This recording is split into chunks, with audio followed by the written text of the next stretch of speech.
করেছি। আল্লাহ তাআলার কাছে তৌফিক চাই, আল্লাহ তাআলা অল্প সময়ের মধ্যে কিছু কথা বলার তৌফিক দেন যেগুলো আমাদের সবার দুনিয়া এবং আখিরাতের জন্য যেন কল্যাণকর হয়।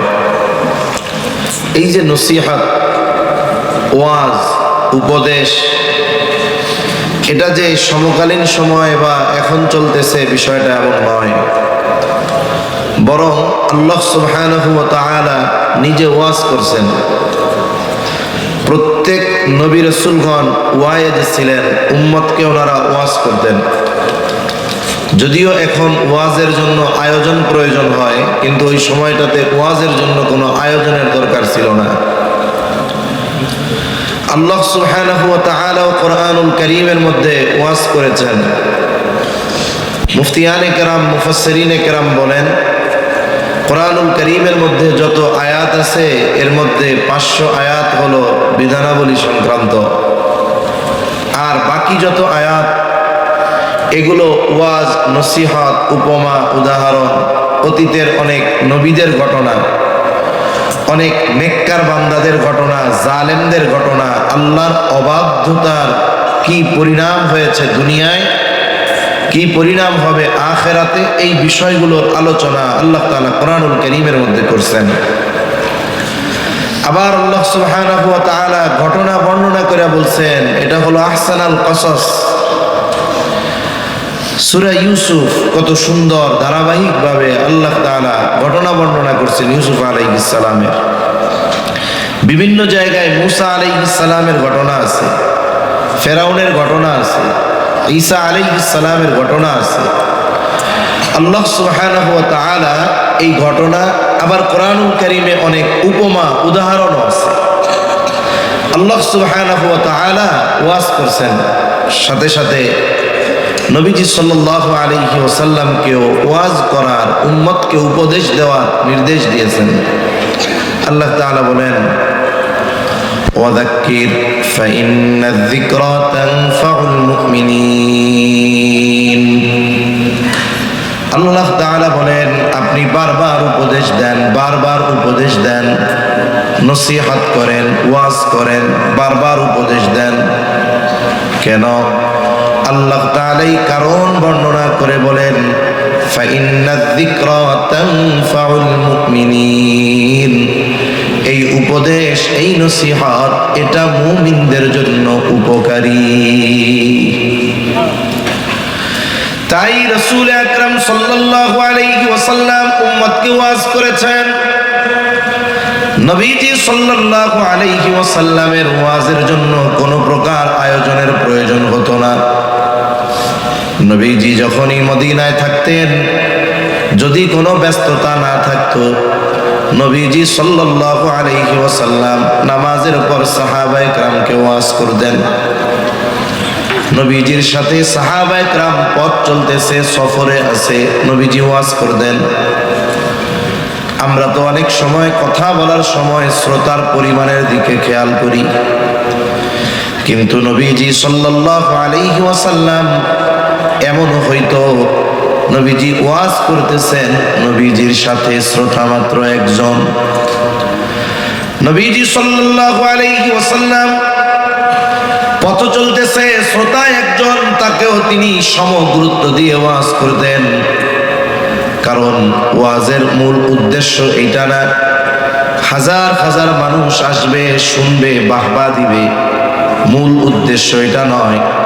বরং ওই ওয়াজ যিনি করবেন, যাকে করবেন, যিনি করবেন তিনি যদি আমল করেন, যাকে করবেন তিনি যদি আমল করেন, আর ওই কথাটা মানুষের মধ্যে পৌঁছায়া দেন, মানুষ যদি ওই কথা অনুযায়ী আমল করে, তাহলে ওই ওয়াইজ আর ওই শ্রোতা উভয়ে কামিয়াব হয়ে যায়।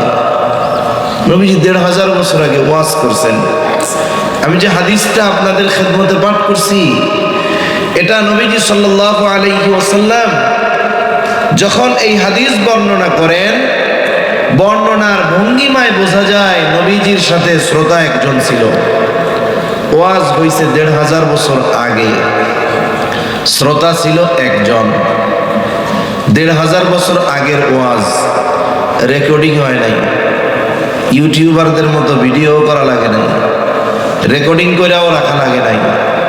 ১,৫০০ বছর পার হয়েছে, কোনো ডিলিট হয়ে গেছে নাকি? এখনো আছে, কিয়ামত পর্যন্ত থাকবে। রাসূল আকরাম সাল্লাল্লাহু আলাইহি ওয়াসাল্লাম হযরত আবু যর রাদিয়াল্লাহু তাআলা আনহুকে বলতেছেন, আবু যর রাদিয়াল্লাহু তাআলা আনহু বলেন, ক্বালা লি রাসূলুল্লাহ সাল্লাল্লাহু আলাইহি ওয়াসাল্লাম, রাসূলুল্লাহ সাল্লাল্লাহু আলাইহি ওয়াসাল্লাম আমাকে বলেছেন, ইয়া আবা যর, হে আবু যর, ইত্তাকিল্লাহা হাইথুমা কুনতা। এক নম্বর ওয়াজ করেছেন, উপদেশ দিয়েছেন, হে আবু যর, তুমি যেখানেই থাকো না কেন আল্লাহ তাআলাকে ভয় করবা। ২ নম্বর, ওয়াতবি'is সাইয়্যাতাল হাসানাতা তামহুহা। আবু যর, তোমার দ্বারা যদি কখনো মন্দ কাজ হয়ে যায়, তুমি নেকের কাজ করবা, ভালো কাজ করবা। কেন? ভালো কাজ মন্দ কাজকে মিটায় দেয়। ৩ নম্বর, ওয়া খালিকিন নাসা বিখুলুকিন হাসানিন। ও আবু যর, তুমি মানুষের সাথে সদাচরণ করবা। 3টা উপদেশ নবীজি সাল্লাল্লাহু আলাইহি ওয়াসাল্লাম আবু যর রাদিয়াল্লাহু তাআলা আনহুকে দিয়েছেন। মাত্র 3টা উপদেশ।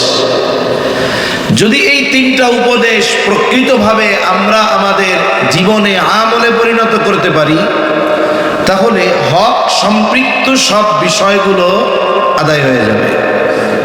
কিয়ামতে তো মানুষ ধরা খাবে হকের বিষয় নিয়ে বেশি, বিশেষ করে বান্দার হকের ব্যাপারে।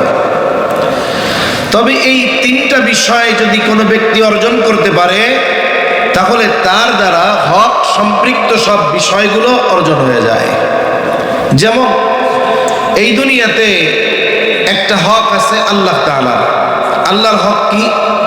আল্লাহর হক হলো তারই ইবাদত করতে হবে, তার সাথে শিরিক করা যাবে না, এটা আল্লাহর হক। 2 নম্বর, প্রত্যেকটা মানুষের নিজের উপরে নিজের হক আছে। মানুষ আমরা যে শুধু আরেকজনের হক নষ্ট করি তা না, আমরা আমাদের নিজেদেরও হক নষ্ট করি। মানুষ আরেকজনের হক নষ্ট করে কেমনে? বলে জুলুম করার মাধ্যমে। মানুষ নিজের হক নষ্ট করে কেমনে? বলে এটাও নিজের উপরে জুলুম করার মাধ্যমে। মানুষ নিজের উপরে নিজে জুলুম করে কেমনে? কোরআনুল কারীমের মধ্যে আল্লাহ সুবহানাহু ওয়া তাআলা জানায় দেন, আসমান জমিনের সৃষ্টি থেকে নিয়ে মাসের সংখ্যা হলো 12টা।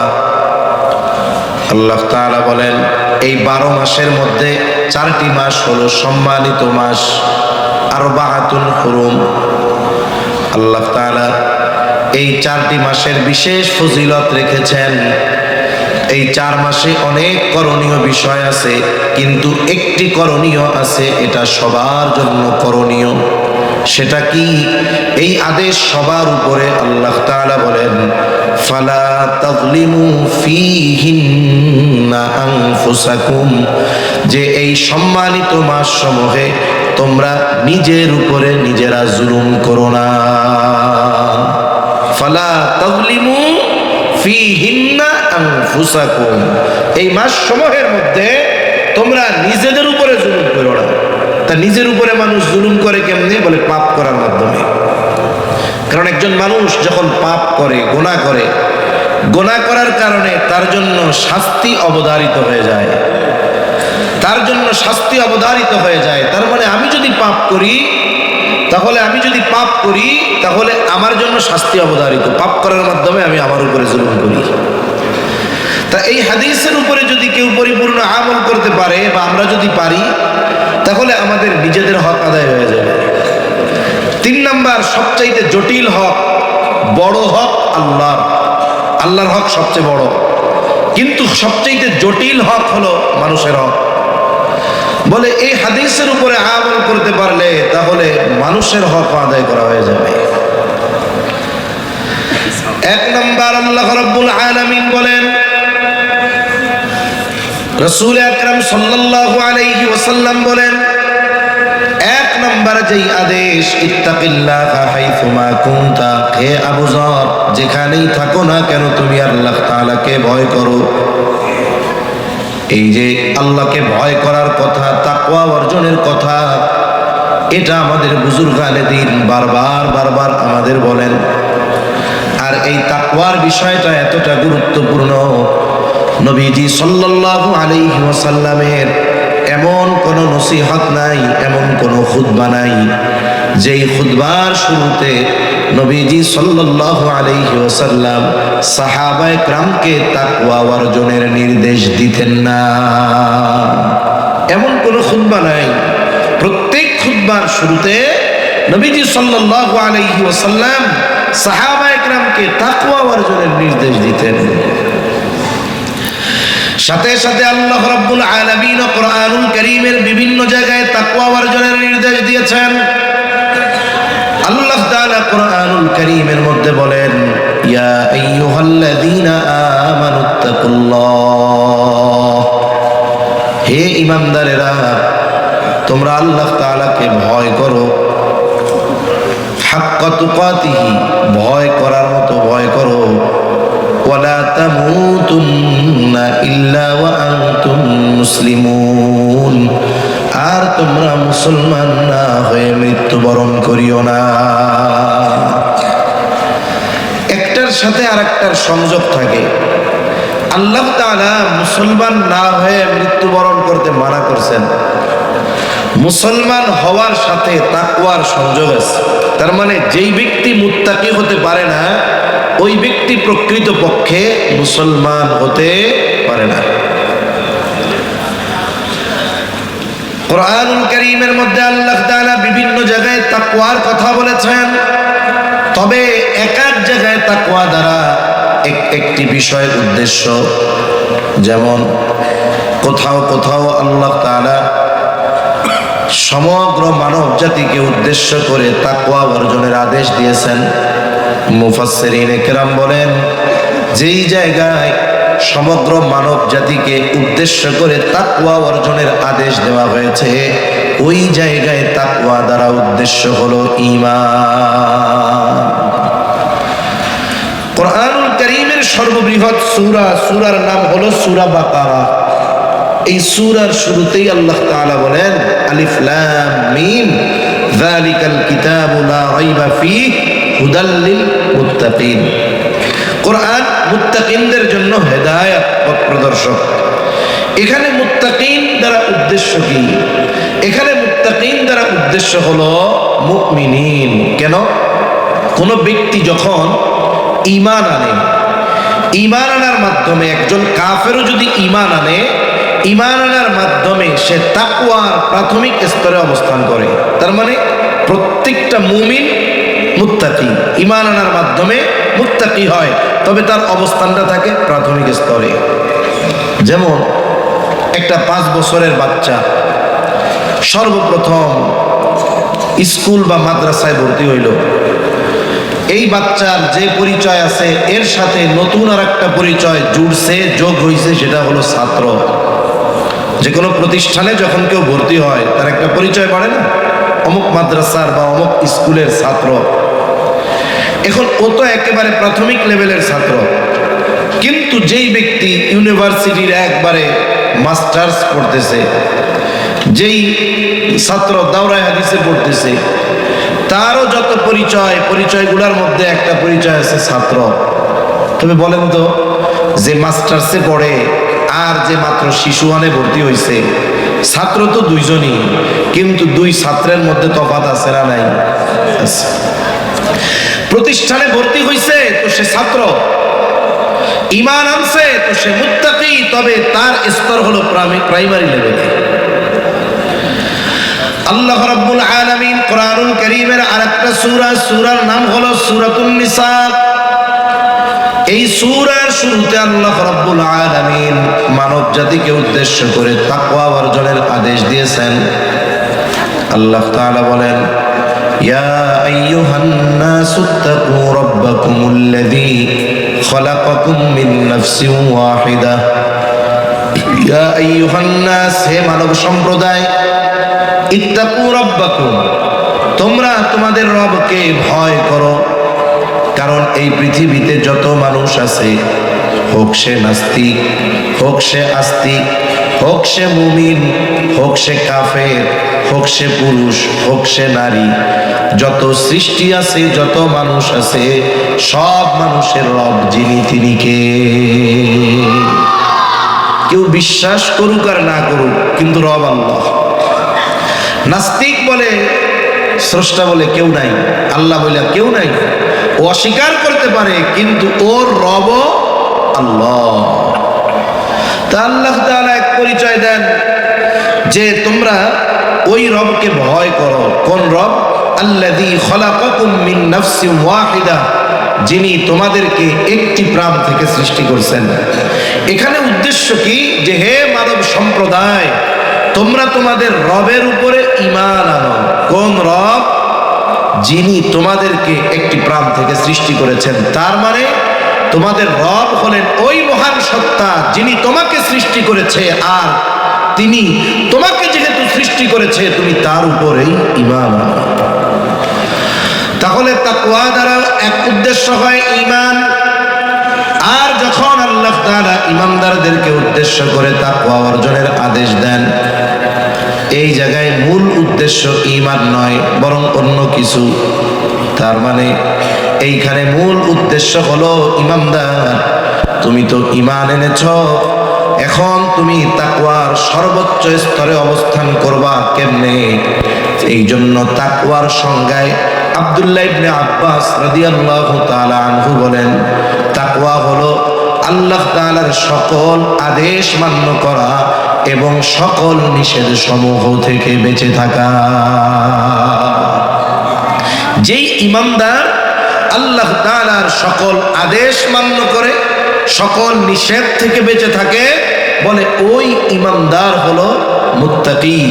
আর যে মুত্তাকি হলো, আল্লাহকে যথাযথভাবে ভয় করলো, মানে আল্লাহর আদেশ এবং নিষেধ থেকে যথাযথভাবে বেঁচে থাকলো, ওই ঈমানদারই প্রকৃতপক্ষে মুসলমান। এজন্য বুজুর্গানে দিন বলেন, আল্লাহর মূল আদেশ হলো আমাদের সবাইকে মুত্তাকি হয়ে মরতে হবে। কারণ প্রকৃত মুত্তাকি না হইলে মুসলমান হওয়া যাবে না। আমি যদি গুনাহ করি, আল্লাহর আদেশ যদি না মানি, নিষেধ সমূহ থেকে যদি বিরত না থাকি, তাইলে কি আমি প্রকৃতপক্ষে মুসলমান হতে পারলাম না। এই দৃষ্টিকোণ থেকে প্রত্যেকটি ঈমানদারকে মুত্তাকি হওয়া দরকার। এজন্য অনেকে মনে করে মুত্তাকি শুধু হবেন হুজুররা যারা, তারা বুজুর্গানের দিন যারা আছে তারা। না, আপনি আলেম না, আপনি জেনারেল মানুষ, আপনাকেও মুত্তাকি হতে হবে। প্রত্যেকটি ঈমানদারকে মুত্তাকি হতে হবে, এই গুণ সবার অর্জন করা দরকার। এখন বিষয় হলো, যদিও সহজ কথা বললাম যে আল্লাহ তাআলার সকল আদেশ মেনে চলা, নিষেধগুলো থেকে বেঁচে থাকা।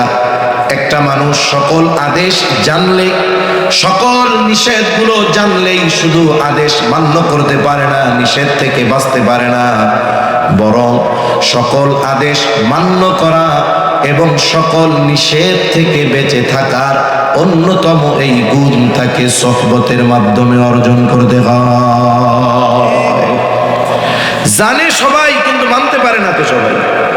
যেমন একজন ডাক্তার, সে যখন দীর্ঘ 4-5 বছর পড়ার পরে MBBS হয়ে যায়, সে এখন সরকার স্বীকৃত একজন ডাক্তার, যে সে এগুলো জানে, প্রাথমিক সব ধারণা তার আছে, কিন্তু সে সার্টিফিকেট পাওয়ার সাথে সাথেই তাকে রুগী দেখার জন্য সুযোগ দেওয়া হয় না। কি করতে হয়? ইন্টার্নি করতে হয়। কি করতে হয়? ইন্টার্নি করতে হয়। যারা রুগী দেখার পারমিশন পায়, চেম্বার করার পারমিশন পায়, ইন্টার্নিবিহীন ওই শুধু MBBS 1 নম্বর হয়েছে সারা দেশে, হুট করে আইসাই রুগী দেখা শুরু করবে তা নয়, বরং একজন অভিজ্ঞ ডাক্তারের পরামর্শে, তার সহবতে থেকে কারো লাগে 1 বছর, কারো 2 বছর ইন্টার্নি কমপ্লিট করতে হয়। যেগুলো পড়ছে ওগুলো কেমনে কি প্রয়োগ করবে সেটা শিখতে হয়। এই জন্য আমাদের অবস্থাকে আমরা সবাই অনেক জানি। অধিকাংশ মানুষ আমরা জানি আল্লাহ কি কি করতে বলছে, অধিকাংশ মানুষ আমরা জানি কি কি থেকে বাঁচতে হবে, সবাই জানি না? কিন্তু বলেন তো, করি কয়জন আর বাঁচি কয়জন? এই সংখ্যা অনেক কম। বলে এটা অর্জনের মাধ্যম হলো সোহবত। এজন্যই আল্লাহ রাব্বুল আলামিন কোরআনুল কারীমের মধ্যে তাকওয়া অর্জনের আদেশ দেওয়ার সাথে সাথে আল্লাহ তাআলা তাকওয়া অর্জনের পদ্ধতিগুলোও জানায় দিয়েছেন। কোরআনুল কারীমের যত বৈশিষ্ট্য আছে এর মধ্যে অন্যতম একটি বৈশিষ্ট্য হলো কোরআনুল কারীমের মধ্যে আল্লাহ তাআলা শুধু বান্দাকে আদেশ দেন, নিষেধ করেন এমনটা নয়, বরং ওই আদেশ নিষেধ বান্দা কেমনে আমলে পরিণত করবে সেই বিষয়গুলোর পদ্ধতিও আল্লাহ তাআলা জানায় দেয়। যত আদেশ নিষেধ আছে আল্লাহ তাআলা শুধু আদেশ করে রাখছে আর নিষেধ করে রাখছে, শেষ এতটুকু নয়, বরং বান্দা কেমনে এই আদেশটারে বাস্তবায়ন করবে, কেমনে এই নিষেধ থেকে বান্দা নিজেকে বাঁচাবে, আল্লাহ তাআলা সেই পদ্ধতিও বলে দিয়েছে। তো এই পদ্ধতিটা সাধারণত দুইটা তরিকায় হয়, দুইটা সিস্টেমে হয়। একটা হলো আল্লাহ তাআলা আদেশ করার সাথে সাথে ওই আদেশটা বান্দা কেমনে বাস্তবায়ন করবে একেবারে সুস্পষ্টভাবে আল্লাহ বলে দেয় যে বান্দা এটা আদেশ করলাম, এটা তুমি এইভাবে এইভাবে করো। আরেকটা হলো আল্লাহ আদেশ করেন, তবে আদেশ বাস্তবায়নের এই পদ্ধতিটা আল্লাহ তাআলা সুস্পষ্টভাবে বলেন না, আল্লাহ তাআলা সূত্র দিয়ে দেয় যে ওই জায়গায় গেলে এটার বাস্তবায়ন করতে পারবা। একটা দুইটা উদাহরণ দিলে বুঝতে সহজ হবে ইনশাআল্লাহ। যেমন ঈমানের পরে সবচাইতে গুরুত্বপূর্ণ ইবাদত, এটার নাম কি বলেন তো? নামাজ। আল্লাহ তাআলা কোরআনুল কারীমের মধ্যে নামাজের আদেশ করেছেন বারবার 82 জায়গায় নামাজের কথা আছে। কত গুরুত্বপূর্ণ এক ইবাদত।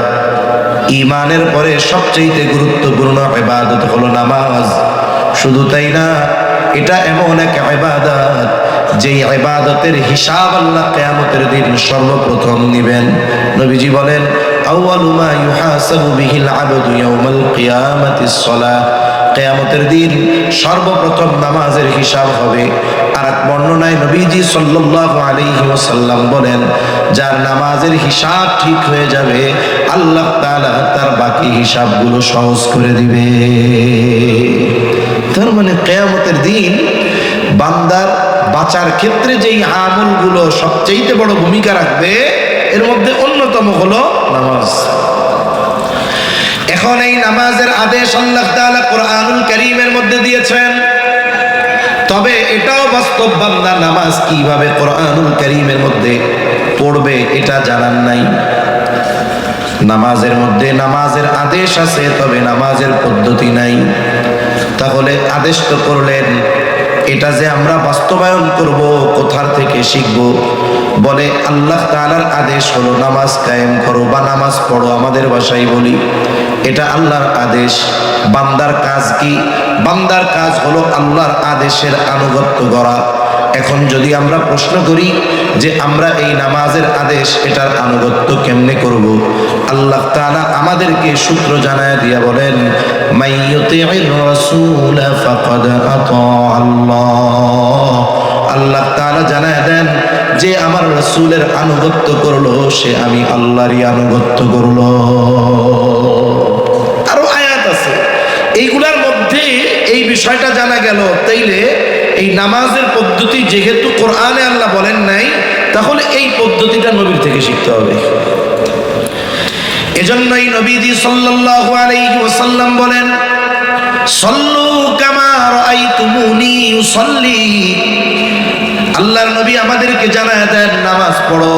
কিভাবে পড়বো? নবীজি বলেন কামা রাআইতুমুনি উসাল্লি, যেভাবে আমাকে তোমরা নামাজ পড়তে দেখো।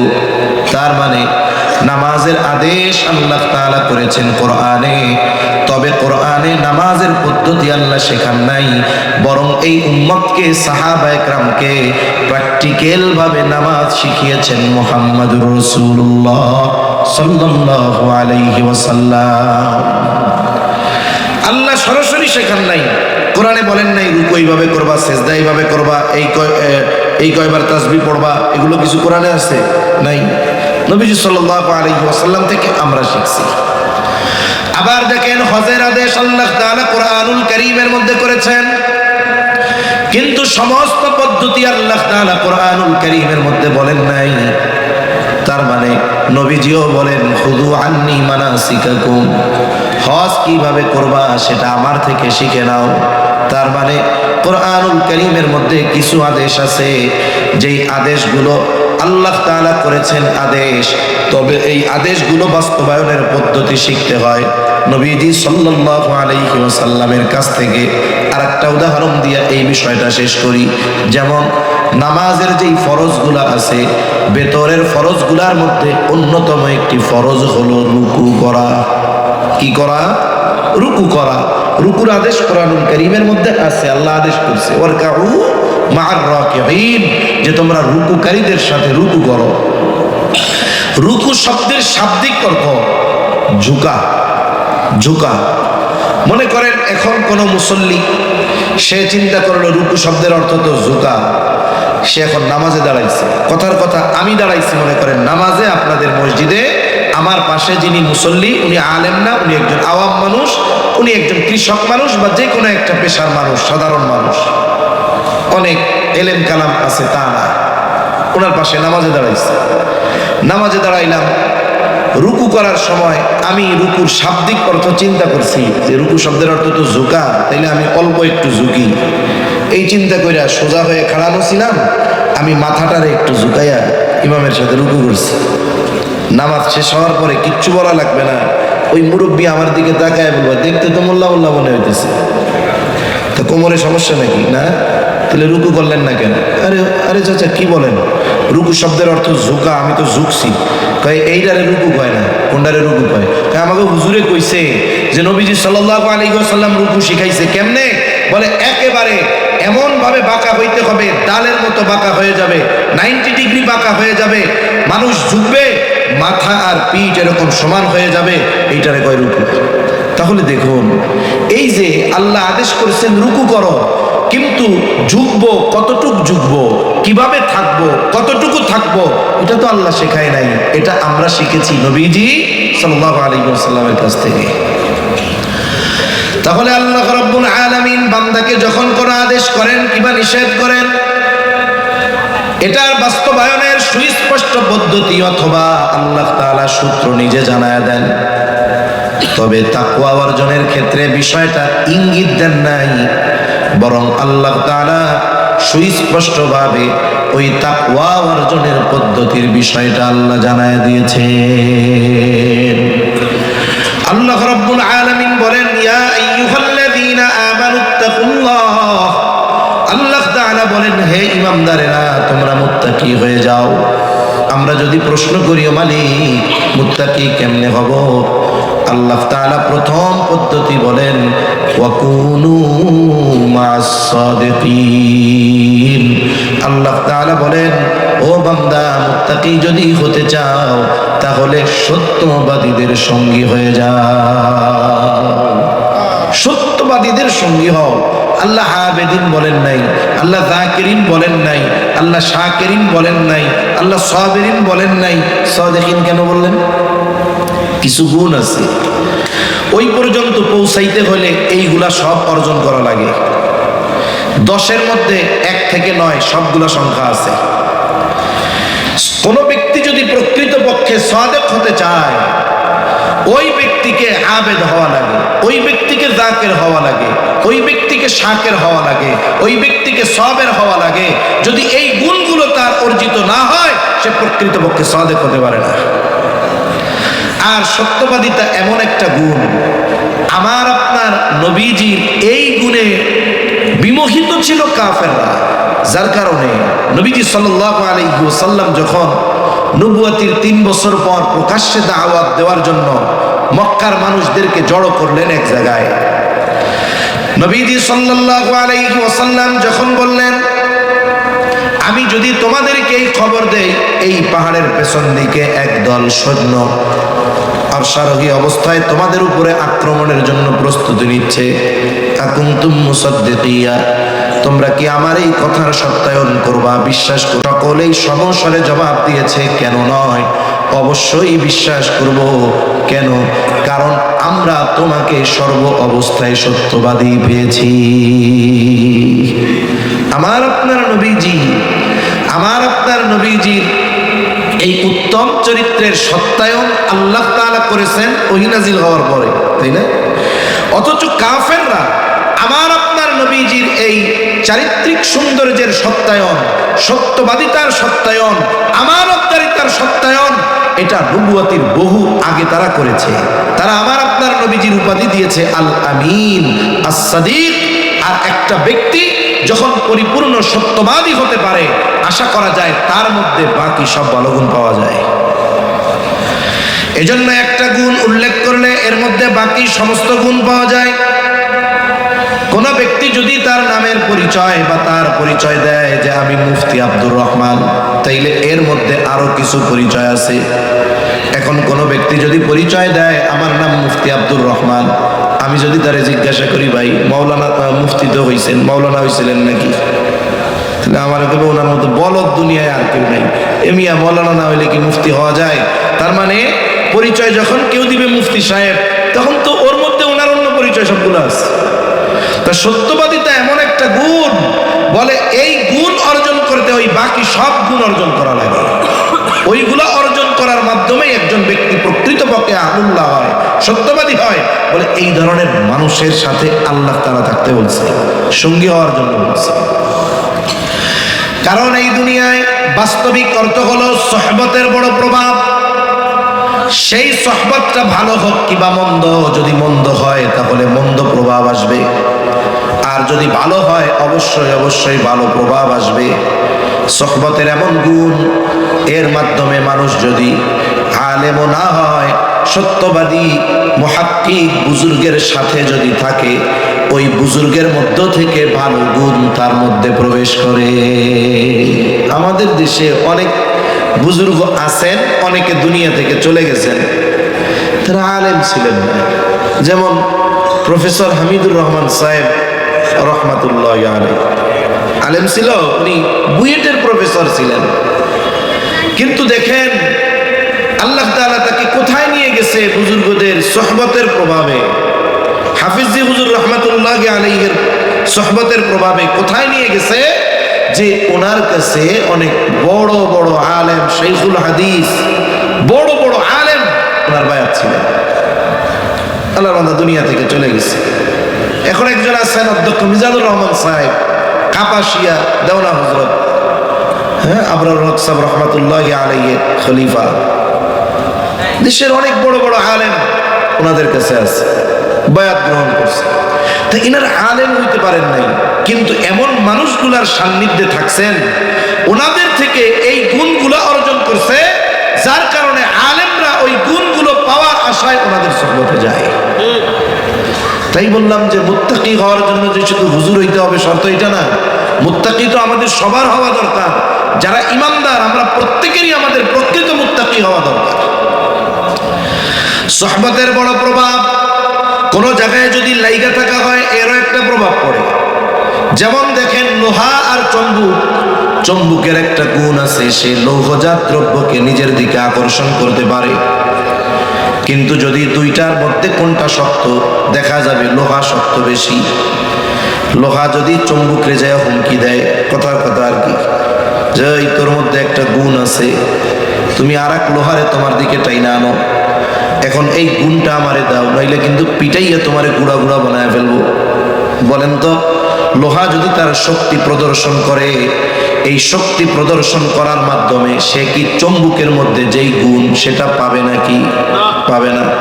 কিন্তু যদি ক্ষমতা না দেখায়া নিজের নমনীয় বানায়া ওই চুম্বকের সাথে যদি কিছুদিন লেগে থাকে, দেখা যাবে 1 মাস লেগে থাকার পর ওই লোহাকে যখন চুম্বক থেকে আলাদা করা হবে, ওই লোহার মধ্যে চুম্বকের কিছু গুণ ঢুকবে। এইবার ওই লোহাটা যদি অন্য লোহার দিকে দেওয়া হয়, এইবার অন্যান্য লৌহজাত দ্রব্যকে তার দিকে আকর্ষণ করবে। এটা সোহবতের কারণে হয়েছে। আমাদের এখনো গ্রাম অঞ্চলে অনেক মানুষ আছে যে ম্যাট্রিক পাস করে নাই কিন্তু সে ডাক্তার, ম্যাট্রিক পাস করে নাই কিন্তু সে কি ডাক্তার। গ্রামের অনেক মুরব্বীরা যদি ঢাকা শহরের বড় বড় ডাক্তারের কথা বলেন, যে ডাক্তার কাজী দ্বীন মোহাম্মদ অমুক অমুক ডাক্তার, বলবে না না, যে ডাক্তারই কও, আমাকে গ্রামের অমুক ডাক্তারের উপরে কোনো ডাক্তার নাই। অথচ দেখা যাবে কি উনি ম্যাট্রিক ফেল। তাহলে ওনারে এত বড় ডাক্তার মনে করে কেন? কয় উনি অমুক ডাক্তারের সাথে 10-15 বছর ছিল, ওই যে ওনার সাথে থাকছে, ওনার কাছ থেকে সব কিছু শিখা নিছে, এই জন্য ওনারে মানুষ মনে করে বড় ডাক্তার, তার সার্টিফিকেটের জন্য নয়, বরং সে ভালো এক ডাক্তারের সাথে 10-15 বছর কাটাইছে, এই জন্য মানুষ তার ডাক্তার মনে করে, অথচ সে ম্যাট্রিক পাস করে না। এই জন্য সোহবতের বড় দাম। আমরা প্রত্যেক জায়গায় চেষ্টা করব একজন বুজুর্গের সাথে সোহবত তো মূলভাবে রাখবই, সাথে সাথে আমাদের যত কর্মক্ষেত্র আছে, আমাদের যত কাজের জায়গা আছে, প্রত্যেক জায়গায় গিয়ে সবচাইতে ভালো মানুষকে আমি তাকে বন্ধু বানাবো। একজন তো থাকবে যার পরামর্শের আলোকে আমি জীবন চালাবো, এটা তো চলবে, কিন্তু আমার যে কর্মক্ষেত্র, আমার শিক্ষা প্রতিষ্ঠান, মনে করেন একজন যুবক ভাই সে কলেজে গেছে, কলেজে যাওয়ার পর সে না চাইলেও তার কিছু বন্ধু হবে, কিন্তু সে বন্ধু বানাবে, খুঁজবে কাদের? বলে আজান হলে যে মসজিদের দিকে যায়, যার মধ্যে সুন্নতি সুরত আছে। এখন ওই রকম একজন বন্ধুকে যদি সে বানায়, এই ভালো বন্ধুর সংস্পর্শে থাকার কারণে তার নামাজ ছুটবে না, তার সুন্নাত ছুটবে না, তার গুনাহ হবে না। ইউনিভার্সিটিতে গেছে, আলহামদুলিল্লাহ আমাদের দেশে মুহাক্কিক উলামা হযরতের মেহনত, সাথে সাথে দাওয়াত ও তাবলীগের মেহনতের বদৌলতে হাজার হাজার ছাত্র আছে ইউনিভার্সিটির মধ্যে, যে তারা যেই লেবাসে ক্লাস করে অবাক হতে হয়, যে দেখলে বোঝা যায় না যে এ মনে হয় কোনো মাদ্রাসার মুহাদ্দিস হবে। বন্ধু তো হবে, কিন্তু কোন ব্যক্তি যে ছাত্র গিয়া যদি ইউনিভার্সিটিতে এই ধরনের মানুষের বন্ধু বানায়, তাইলে এর নামাজ ছুটবে না, এর দ্বারা গুনাহ হবে না, এর দ্বারা সুন্নাত ছুটবে না। ব্যবসা করে, বাজারে গেলে দোকান দিছে, বন্ধু তো হবে, কিন্তু ওই জায়গায় এমন একজন বন্ধু খোঁজা যে আজান দিলে নামাজের জন্য শাটার বন্ধ করে মসজিদের দিকে যায়, তাহলে কি হবে? তার দ্বারা গুনাহ হবে না। আর সাথে সাথে একজন বুজুর্গের সাথে এমন সম্পর্ক রাখা যে জীবনের সব বিষয়গুলো তার পরামর্শের আলোকে পরিচালিত করা। এভাবে যদি করতে পারি, ওই যে আল্লাহর আদেশ মানা, নিষেধ থেকে বিরত থাকা আমাদের জন্য সহজ হয়ে যাবে। তাহলে 1 নাম্বার আল্লাহ তাআলা বলেন, হে ঈমানদারেরা মুত্তাকি হও। আমরা জিজ্ঞাসা করলাম, আল্লাহ মুত্তাকি কেমনে হব? আল্লাহ তাআলা বলেন, ওয়াকুনু মাস সাদিকিন, সত্যবাদীদের সঙ্গী হয়ে যাও, আল্লাহ ওয়ালাদের সঙ্গী হয়ে যাও। 2 নাম্বার পদ্ধতি, আল্লাহ তাআলা বলেন, ইয়া আইয়ুহাল্লাযীনা আমানুত্তাকুল্লাহ, হে ঈমানদারেরা তোমরা আল্লাহ তাআলাকে ভয় করো। আমরা যদি জিজ্ঞাসা করি, আল্লাহ আমরা এই মুত্তাকি হব, আপনাকে ভয় করব কেমনে? আল্লাহ তাআলা বলেন, ওয়াল তানজুর নাফসুম মা কদ্দামাত লিগাদ, বান্দা তুমি তোমার নিজের দিকে নজর দাও, আগামীর জন্য কি প্রেরণ করেছো, একটু হিসাব করো, আগামীর জন্য কি পাঠাইছো, আগামীর জন্য কি জমাইছো। বুজুর্গানে দিন আমাদেরকে অনেক সময় মুহাসাবা করতে বলেন, মুহাসাবা, হিসাব। আমাদের সামনে হিসাব শব্দ আসলেই আমাদের সামনে শুধু টাকা পয়সা আসে, যে হিসাব মনে হয় শুধু টাকা পয়সা হয়, না না, মানুষের জীবনের কর্মের হিসাব নিজে করতে হয়, সময়ের হিসাব করতে হয়, হায়াতের হিসাব করতে হয়। তাই বুজুর্গানে দিন বলেন যে প্রত্যেকটা মানুষের উচিত রাতে ঘুমানোর আগে যখন বিছানায় শুবে, তার সারা দিনের আমলের কর্মের হিসাব করা দরকার। টেকের হাট বড় এক বাজার না, অনেক বড় বড় ব্যবসায়ী আছে। একটা সময় আমাদের অঞ্চলগুলোতেও এই টেকের হাট থেকে পাইকারি মাল জিনিস নিয়ে ওই জায়গায় বেচা কেনা করতে, অনেক বড় বাজার, প্রসিদ্ধ এক বাজার টেকের হাট বাজার, অনেক বড় বড় ব্যবসায়ী এই বাজারে আছে। দেখা যাবে এমনও ব্যবসায়ী আছে যার প্রথমে পুঁজি ছিল অল্প কিছু টাকা, কিন্তু তার মেহনত, তার হিসাব, এগুলোর কারণে একটা সময় সে বড় প্রসিদ্ধ ব্যবসায়ী হয়ে গেছে। আমাদের এলাকায় একজন ব্যবসায়ী ছিলেন, আমি মাঝে মধ্যে ওনার কথা বলি, মুরব্বীদের মুখে শুনছি যে উনি যখন প্রথমে ব্যবসা শুরু করছে 100 টাকা ওনার পুঁজি ছিল না। উনি যখন মারা গেছে ওনার কোটি কোটি টাকার সম্পদ, গ্রামের মধ্যে একটা দোকানদার। তা এই যে একজন মানুষ অল্প পুঁজি নিয়ে সফলতার দ্বার প্রান্তে পৌঁছালো কেমন? আবার অনেক মানুষ আছে, বাবা বিদেশ থেকে আসছে, সন্তান বেকার, লক্ষ লক্ষ টাকা আছে, বলে আব্বা এক কাম করেন, আমার এটাকে একটা দোকান দিয়ে দেন মোবাইলে। সুন্দর মতো দোকান নিছে, ডেকোরেশন দিয়া দোকান নিছে, লক্ষ লক্ষ টাকার মাল জিনিস উঠাইছে। 1 বছরের মাথায় দোকানের ডেকোরেশনই আছে, মাল জিনিস নাই। আছেন এরকম ব্যবসায়ী? কেন গেল তার এটা? বলে হলো বেহিসাবি ব্যবসায়ী। কি হিসাবি ব্যবসায়ী? বেহিসাবি। আর 100 টাকা থেকে কোটি টাকার মালিক হইছে, হিসাবি ব্যবসায়ী। ব্যবসায়ীরা যখন মার্কেট বন্ধ হয়ে যায় 10টায়, অনেক ব্যবসায়ী 9টার সময় শাটার নামায় দেয়। এই 1 ঘন্টা ভেতরে বৈশা ব্যবসায়ীরা কয়েকটা হিসাব করে। হিসাবি ব্যবসায়ী সে প্রতিদিনের হিসাব করে, মাসিক হিসাব করে, বাৎসরিক হিসাব করে। তার এই হিসাবের আলোকে সে আগামী দিনের ব্যবসা পরিচালনার পদ্ধতি কি হবে এটা নির্ধারণ করে। দোকান বন্ধ করছে, মনে করেন দোকান বন্ধ করার পর প্রথম হিসাব ক্যাশে আজকে নতুন কত টাকা হয়েছে, ক্যাশে আছে 70,000। এবার দেখলো বাকি গেছে কত, 30,000। তার মানে নগদ বাকি মিলে আজকের বেচা কেনা 1 লক্ষ টাকা।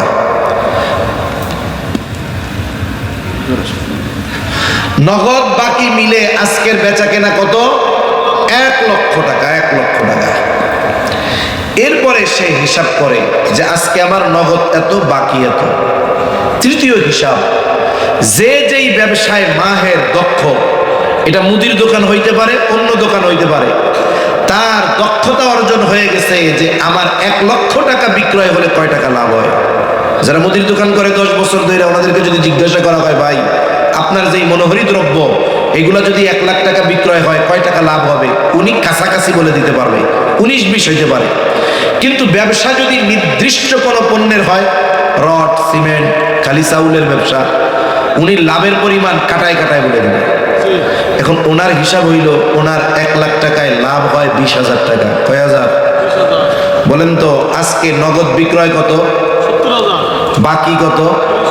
তা 1 লাখ টাকা বেচা কেনায় লাভ হয় কত বলেন তো? আজকে যে বেচা কিনা করে সারাদিন খাটছে, লাভের টাকা কি পকেটে আছে?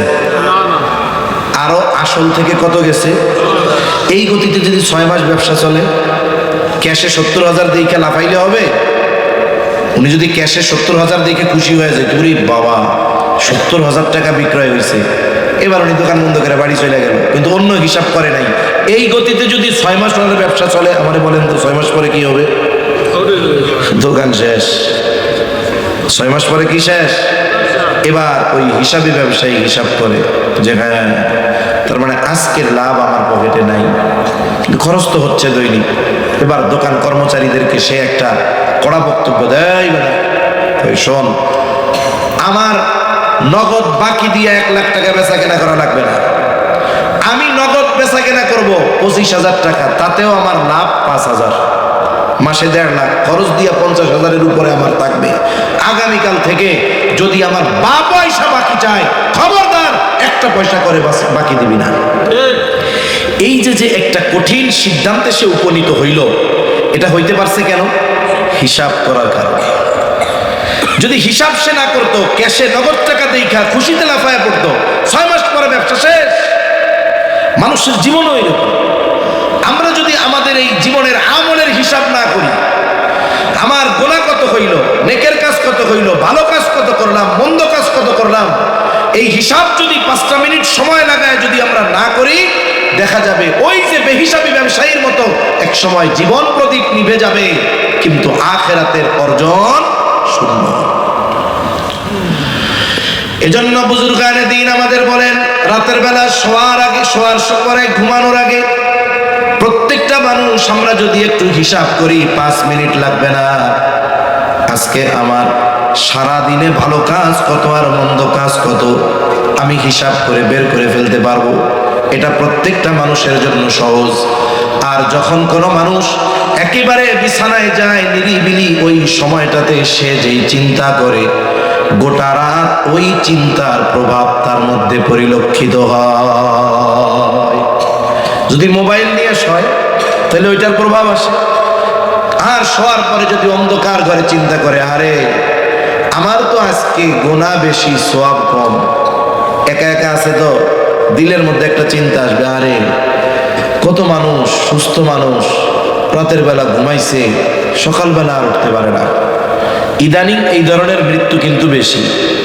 আর অনেকে মনে করে যে মানুষ বুড়া হওয়ার আগে মরবে কেন, আমার দাদা এখনো বাইসা রইছে, আমার আব্বা বাইসা রইছে, দাদা মরবে, বাপ মরবে, এরপরে না আমি, এই চিন্তা করে লাভ নাই। বাংলাদেশে দৈনিক 3,500-এর উপরে মানুষ মারা যায়। এর মধ্যে অর্ধেকের বেশি মারা যায় যাদের বয়স 45-এর কম। এখন বলেন তো, বুড়া মানুষ মরে বেশি না জুয়ান তাজারা মরে বেশি? যুবক মানুষ মরে বেশি। যাদের ক্ষেত্রে আমরা মনে করি যে এদের মৃত্যুর বয়স হয় নাই, অথচ সেই ধরনের মানুষ মরতেছে বেশি। এটাই বাস্তবতা। এখন একজন মানুষ শুইল চিন্তা করছে যে আমার আজকে গুনার কাজ বেশি হয়েছে রে, আজকে আমার নেকের কাজ কম রে। আমার বিগত হায়াতের হিসাবটা যদি এরকম হয় যে গুনাহ বেশি সওয়াব কম, আর আমি যদি আজকে রাত্র আমার জীবনের শেষ রাত হয়, আর যদি আমি পরকালে এই হিসাব নিয়ে উঠি, আমার তো মিজানে নেকের পাল্লা হালকা হয়ে যাবে, গুনার পাল্লা ভারী হয়ে যাবে। এই যে মানুষের ছোট ছোট চিন্তা, ছোট ছোট কথা মানুষের জীবনের বড় পরিবর্তনের কারণ হয়ে যায়। রাসূল আকরাম সাল্লাল্লাহু আলাইহি ওয়াসাল্লাম বনি ইসরাইলের এক জালেম পাপীর কথা সাহাবায়ে কেরামকে বারবার শুনিয়েছেন। হাদিস বর্ণনাকারী বলেন, বনি ইসরাইলের এক জালেম ছিল, তার নাম ছিল কিফিল।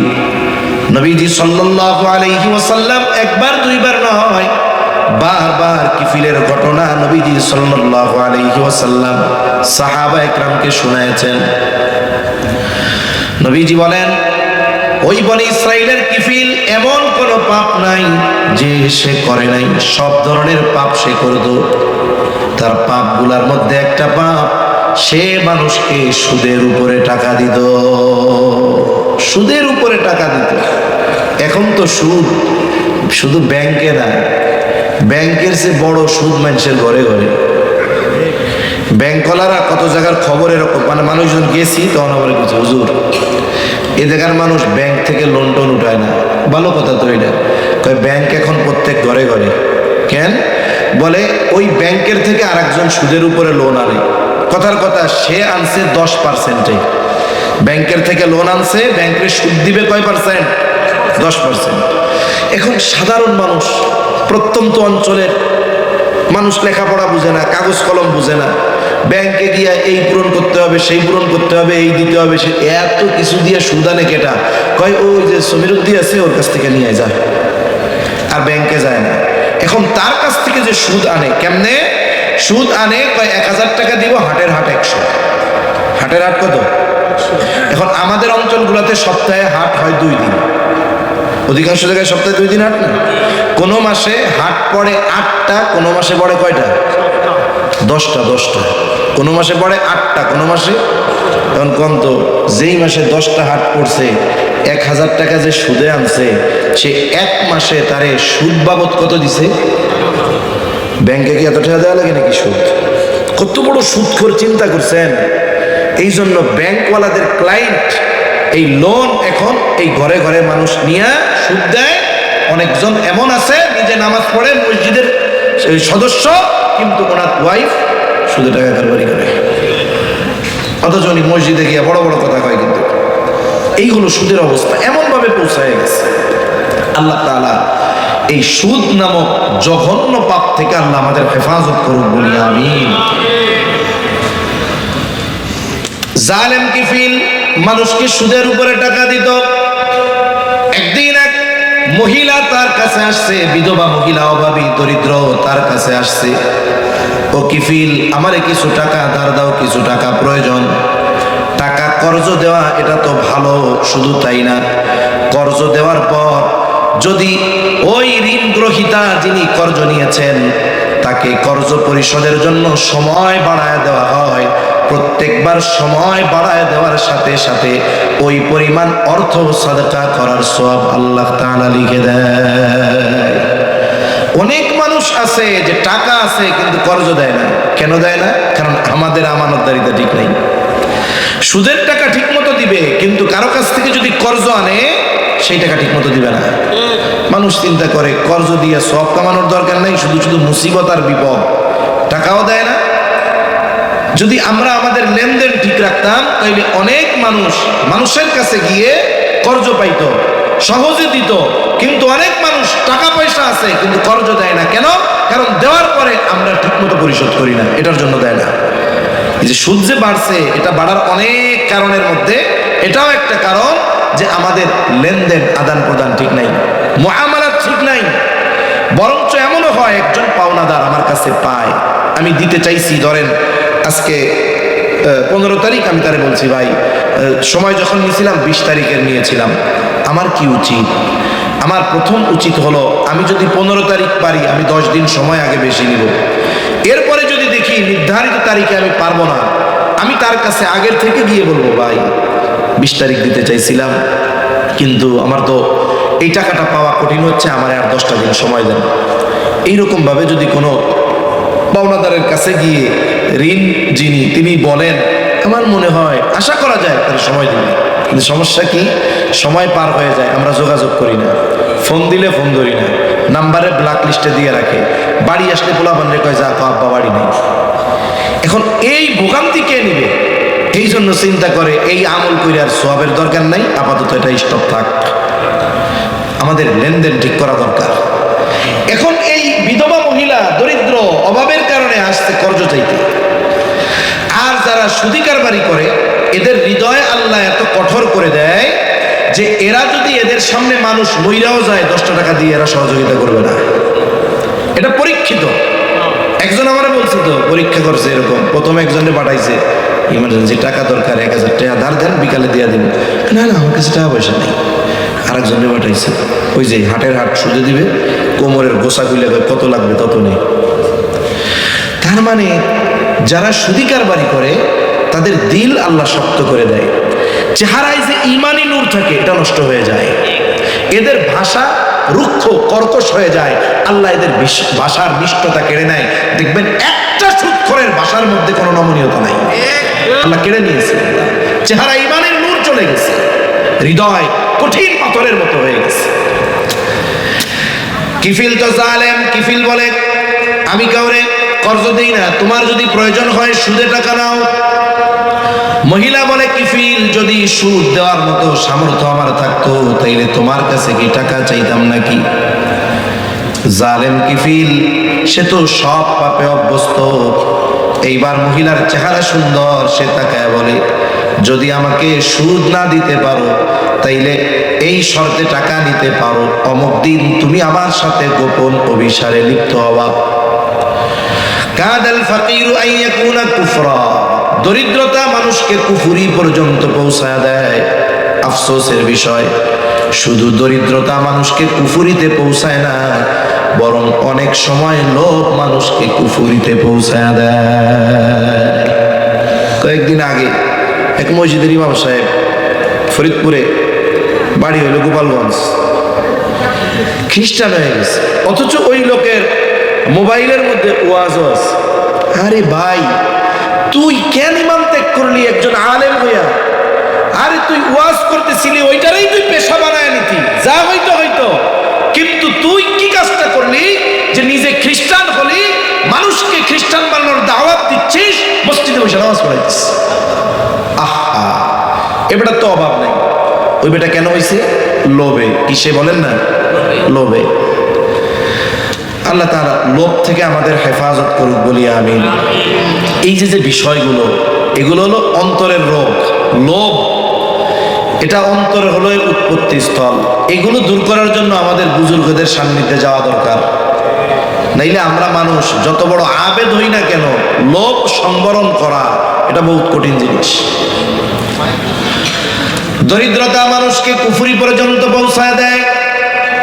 এই খ্রিস্টান মিশনারি যারা বিশেষ করে পার্বত্য অঞ্চলে, একেবারে উত্তরবঙ্গের প্রত্যন্ত অঞ্চলগুলোতে কিছু মানুষকে লোভ দিয়া হাতে দেয়, আর ওই মানুষগুলোকে অভাবীদের মধ্যে পাঠায় দিয়া তাদের অভাব দরিদ্রতার সুযোগ নিয়ে তাদের ঈমান হরণ করে নেয়। মহিলার টাকার প্রয়োজন অনেক, সে শর্তে রাজি হয়ে গেল। নির্ধারিত দিন জালেম কিফিল মহিলার বাড়িতে হাজির হয়ে গেছে, একেবারে জেনার কাছাকাছি। মহিলা থরথর করে কাঁপে, আর চোখ দিয়ে পানি পড়ে, কান্না করে। একজন গেছে গুনাহ করার জন্য, আর একজন কান্না করতেছে, কাঁপতেছে। কিফিল বলে, মহিলা কান্না করো কেন, কাঁপো কেন? আমি তো তোমারে কোনো জোর জবরদস্তি করি নাই, তুমি তো নিজে শর্ত রাজি হয়ে টাকা নিয়েছো, আমি তোমারে তো কোনো জোর জবরদস্তি করি নাই, তোমার কান্নার কারণ কি? বলে কিফিল, আমি কান্না করি আল্লাহর ভয়ে, আমি জীবনে কোনোদিন এই পাপে লিপ্ত হই নাই কিফিল, শুধুমাত্র অভাবের কারণে আমার তোমার শর্তে রাজি হওয়া লাগছে। আমি আল্লাহর ভয়ে কান্না করি কিফিল, আমি আল্লাহর ভয়ে কান্না করি। আমার অভাব এই পাপের জন্য রাজি হইতে আমাকে বাধ্য করেছে। এই যে সামান্য একটা কথা কিফিলের কান দিয়ে ঢুকে হৃদয় পর্যন্ত পৌঁছায় গেছে। কিফিল হয়তো তখন চিন্তা করতেছে, আহারে এই মহিলা অভাবের কারণে পাপ করার ব্যাপারে স্বীকৃতি দিয়েছে, রাজি হয়েছে, কিন্তু পাপ তো করে নাই, এটা তার অভাবের কারণে। আর আমার তো কোনো অভাব নাই, কিন্তু আমার তো কোনো পাপের অভাব নাই, আমি তো পাপ করতেছি অবাধে, অথচ আমি অভাবী নয়। এই চিন্তাগুলো হয়তো কিফিলের জীবনের গতিপথ পাল্টায়া দিছে। কিফিল এইবার বলে, তুমি সত্যই বলতেছো, কোনোদিন লিপ্ত হও নাই জেনা ব্যভিচারে? বলে না। আল্লাহর ভয়ে তুমি কান্না করতেছো? বলে হ্যাঁ। এবার কিফিল ওই অবস্থা থেকে উঠে গেল, পোশাক পরিধান করে, আর মহিলাকে বলে, যাও মহিলা। হাদিসের মধ্যে আসছে তাকে 60 দিরহাম কর্জ দিয়েছে, 60 দিরহাম। বলে যাও, ওইটা তোমারে আমি সদকা করে দিলাম, মাফ করে দিলাম। আর শুইনা রাখো, আজ থেকে আমি আর কোনো পাপাচারে লিপ্ত হব না। সামান্য একটা কথা মানুষের জীবনের পরিবর্তন হয়ে যেতে পারে। সে চলে গেছে বাড়িতে, বাড়ি গিয়া ঘটনাক্রমে ওই রাত্রি তার জীবনের শেষ রাত্রি, সে মারা গেছে। মানুষেরা তো চিন্তা করতেছে আনন্দ যে জালেম মরছে, খুব ভালো হয়েছে, জালেম মরছে, ভালো হয়েছে। কিন্তু আল্লাহ তাআলা জানায় দিলেন, দরজার উপরে লেখা দিছেন কুদরতি ভাবে, কিফিল রে জালেম বইল না, আমি আল্লাহ কিফিলকে ক্ষমা করে দিয়েছি। তাহলে আমি আপনি যদি হিসাব করি, কোন পাপী যদি হিসাব করে যে হায় রে আমার আজকের হিসাব তো গুনাহ বেশি সওয়াব কম, আমার যদি গোটা হায়াতের হিসাব যদি এমন হয় বিগত হায়াতে গুনাহ বেশি সওয়াব কম, আর এই রাত যদি আমার জীবনের শেষ রাত হয়ে যায়, তাইলে আল্লাহর কাছে কি নিয়ে দাঁড়াবো? আমার দিল বলে, এই চিন্তা যদি তার মধ্যে আসে, ওই সময় সে খালেস তওবা করবে, ও খালেস তওবা করবে যে আল্লাহ আমারে মাফ করে দেন, আমি আর কোনোদিন গুনাহ করব না, আল্লাহ আমি আপনার কাছে ক্ষমা চাই। সে এই যে গুনাহ ছাড়ার ইরাদা করলো, লজ্জিত হইল, আল্লাহর কাছে মাফ চাইলো। তাওবা কবুল হওয়ার শর্ত যদি বান্দার হক না থাকে এই তিনটা: 1 নম্বর গুনাহটা ছাড়তে হবে দৃঢ়ভাবে, 2 নম্বর অতীতের গুনার জন্য লজ্জিত হয়ে আল্লাহর কাছে মাফ চাইতে হবে, 3 নম্বর ভবিষ্যতে না করার ব্যাপারে দৃঢ় প্রতিজ্ঞাবদ্ধ হতে হবে। এইভাবে যদি সে ওই রাতটা তার জীবনের শেষ রাত হয়, দুনিয়ার মানুষ ভাববে হয়তো লোকটা পাপী, কিন্তু তাওবা যদি কবুল হয়ে যায়, তাহলে ও তো আল্লাহর কাছে সবচেয়ে প্রিয় বান্দাদের মধ্যে অন্যতম একজন হয়ে যাবে। ঠিক কিনা বলেন? সেজন্য দৈনিক আমাদের এই হিসাবটা করা দরকার। আর রাতের বেলা ওই একনিষ্ঠভাবে আল্লাহ তাআলার কাছে ক্ষমা চেয়ে ঘুমানো দরকার। যদি রাতটা জীবনের শেষ রাত হয়ে যায়, তাওবা যদি শেষে নসিব হয়ে যায়, নবীজি বলেন আত্তাইবু মিনাজ যামবি কামান লা যামবালা, এই হিসাব আমাকে তাওবাকারীদের অন্তর্ভুক্ত করতে পারে। এজন্য আল্লাহ তাআলা বলেন, তোমরা ওই ভবিষ্যতের জন্য কি পাঠাইছো ওইটার দিকে নজর দাও, হিসাব করো। এখন এই ভবিষ্যৎ হলো সুনিশ্চিত ভবিষ্যৎ, দুনিয়ার যেই হায়াত এটা হলো অনিশ্চিত। যেমন আজকে টাকা জমায় একজন চাকরি করে, 20 বছর বয়স, ও 60 বছর পরে চাকরি ছাড়বে, এরপরে খাবে ওই টাকা জমাইতেছে 20 বছর থেকে, ও যে 60 বছর বাঁচবে এই ভবিষ্যতের কোনো নিশ্চয়তা আছে? তাহলে সুনিশ্চিত ভবিষ্যৎ, সুনিশ্চিত আগামী হলো কবর, সুনিশ্চিত আগামী হাসর, সুনিশ্চিত আগামী মিজান, সুনিশ্চিত আগামী পুলসিরাত, সুনিশ্চিত আগামী কারো জন্য জান্নাত, কারো জন্য জাহান্নাম। কেমন যেন আল্লাহ বলে, বান্দা ও ইমানদার, তুমি ওই আগামীর দিকে নজর দাও, কবরে আরামে থাকার জন্য কি পাঠাইছো। মিজানটা যেন নেকের পাল্লা ভারী হয় মিজানে, এই জন্য তুমি ওই আগামীর জন্য কি পাঠিয়েছো। পুলসিরাত যেন বিজলির আকারে পার হতে পারো, এই জন্য তুমি কি পাঠাইছো। তোমার ঠিকানা যেন জান্নাত হয়, এই জন্য তুমি কি পাঠাইছো। ও বান্দা, এই হিসাব তুমি কইরো। আর বুজুর্গানে দিন বলেন, এই মুহাসাবা যারা প্রতি রাতে করে, আশা করা যায় তার জীবনটা এমন এক জীবন মুক্ত জীবন হয়, আর ওই জীবনে কখনো আল্লাহর নাফরমানি হয় না। তাহলে এই হিসাবটা আমরা আমাদের জন্য করার চেষ্টা করবো তো ইনশাআল্লাহ। এই দুইটা জিনিস থাকলো। সামনের কথাগুলোও শেষ করা দরকার। তাহলে 1 নাম্বার, আল্লাহর আদেশ মুত্তাকি হও। নবীজিও আবু যর রাদিয়াল্লাহু তাআলা আনহুরে বলতেছে, আবু যর যেখানেই থাকো না কেন ভয় করবা কাকে? মূল কথা মুত্তাকি হবা। কেমনে হব? তা দুইটা বিষয় আমরা আল্লাহ তাআলা জানাইছেন, কোরআনে জানলাম। একটা হলো আহলুল্লাহদের সোহবতে যাব, আর যেখানেই যাই না কেন ওই জায়গায় সবচেয়ে ভালো নেককার যে তারে আমি বন্ধু বানাবো। 2 নাম্বার, প্রত্যেক রাতে ঘুমানোর আগে আমার সারা দিনের আমলের একটা হিসাব করব তো ইনশাআল্লাহ। নবীজির 2 নাম্বার নসিহত। এখন আসেন, ওই যে বললাম আল্লাহর হক, বলেন তো যেই ব্যক্তির অবস্থা ওই রকম যে সে আহলুল্লাহদের সাথে আছে, যেই ব্যক্তির অবস্থা ওই রকম প্রত্যেক দিন নিজের আমলের হিসাব করে, বলেন তো ওই লোক কি আল্লাহ ছাড়া অন্য কারো ইবাদত করবে? ওই লোক কি আল্লাহর সাথে কারো শিরিক করবে? বলে মুত্তাকি বান্দাই প্রকৃত পক্ষে আল্লাহর হক আদায় করে। 2 নাম্বার, আল্লাহর নবী বলেন ওয়াতবি'আস সাইয়্যাতাল হাসানাতা তামহুহা, যে তোমার দ্বারা যদি কখনো মন্দ কাজ হয় নেকের কাজ করবা। মন্দ কাজটা যেই মানে, নেকের কাজটা সেই মানে হইতে হবে। একজন মাইরা খাইছে বান্দার হক, সে যদি খালি কয় আল্লাহ আমারে মাফ করে দেন, আস্তাগফিরুল্লাহ আস্তাগফিরুল্লাহ, কিয়ামত পর্যন্ত হায়াত পায় আস্তাগফিরুল্লাহ কয় আর মাফ আল্লাহর কাছে চায়, বান্দার হক আদায় না করে, এটা মাফ হবে? তাহলে যদি হকটা বান্দার হয় তাহলে মাফ পাওয়ার পদ্ধতি একরকম, আল্লাহর যদি হয় তাহলে আর এক রকম। আচরণগত যদি হয়, মনে করেন আচরণ, আমি মুরব্বী, যে আমার বয়সে বড়, যে সে পরিচিত হোক কিংবা অপরিচিত, সে আমার কাছে একটা হক পাও না। কি পাও না? বলে যে আমার বড় সে আমার কাছে উত্তম আচরণ পাও না। আমি যদি তার সাথে উত্তম আচরণ না করি তাহলে কি করলাম? আমি তার হক নষ্ট করলাম। এখন কি করতে হবে? এই খারাপ আচরণের জন্য তার কাছে মাফ চাইতে হবে। এক কথায়, মন্দ কাজটা যদি কবিরা গুনাহ হয় তাহলে কি করতে হবে? খালেস তাওবা করতে হবে। এক কথায়, পাপ যেমন মন্দ কাজ যেমন, বিপরীতে কমপক্ষে সমান সমান ভালো কাজ হইতে হবে। তাহলে কি হবে? আমার উপরে আমি যে মন্দ কাজের মাধ্যমে জুলুম করছিলাম এটার হক আদায় হবে। 3 নাম্বার, মানুষের সাথে সদাচরণ করো। অখালিকিন নাসা বিখুলুকিন হাসানিন। শুনুন, সদাচরণ শুধু এটা না যে আমি আপনার সামনে হাসি মুখে কথা বললাম আর আপনার পেছনে আপনার গীবত করলাম, আপনার ক্ষতির চেষ্টা করলাম, বলে এটা সদাচরণ নয়। প্রকৃত সদাচারী ব্যক্তি হলো ওই ব্যক্তি যে সকল মানুষের হক আদায়ের ব্যাপারে সচেষ্ট। সম্পর্ক যা হয় হোক, একজন মুসলমান তার হক আছে, আমি যদি তার হক আদায় করি, আমার মা বাবা তার হক আছে, তাদের হক আছে, আদায় করি। স্ত্রীর হক আদায় করি, সন্তানদের হক আদায় করি, প্রতিবেশীর হক আদায় করি, হোক সে অমুসলিম। আমি যদি এই হকগুলো আদায় করি তাহলে আমি হতে পারবো প্রকৃত পক্ষে সদাচরণকারী, সদাচারী ব্যক্তি। তাই নবীজি বলেন, ও আবু যর, মানুষের সাথে সদাচরণ করো। এর দ্বারা মূল উদ্দেশ্য হলো যেই মানুষটা তোমার কাছে যেই ধরনের হক পাও না, তুমি ওই মানুষের হক আদায় করো।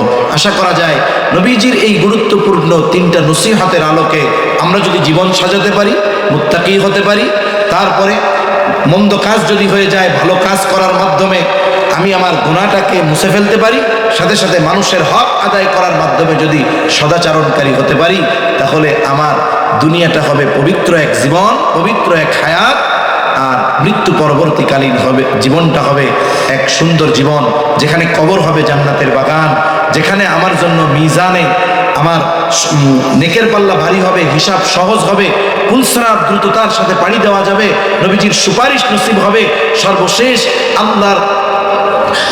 আল্লাহ জান্নাত নসিব হবে, সবচাইতে বড় নেয়ামত আল্লাহর দিদার নসিব হবে। আল্লাহ সুবহানাহু ওয়া তাআলা আমাদের সকলকে এই 3টা নসিহতের আলোকে জীবনকে সুসজ্জিত করার তৌফিক আল্লাহ দান করেন। সকলে বলি আমিন। ওয়া আখিরু দাওয়ানা আনিল হামদুলিল্লাহি রাব্বিল আলামিন। আসসালামু আলাইকুম ওয়া রাহমাতুল্লাহি ওয়া বারাকাতুহু।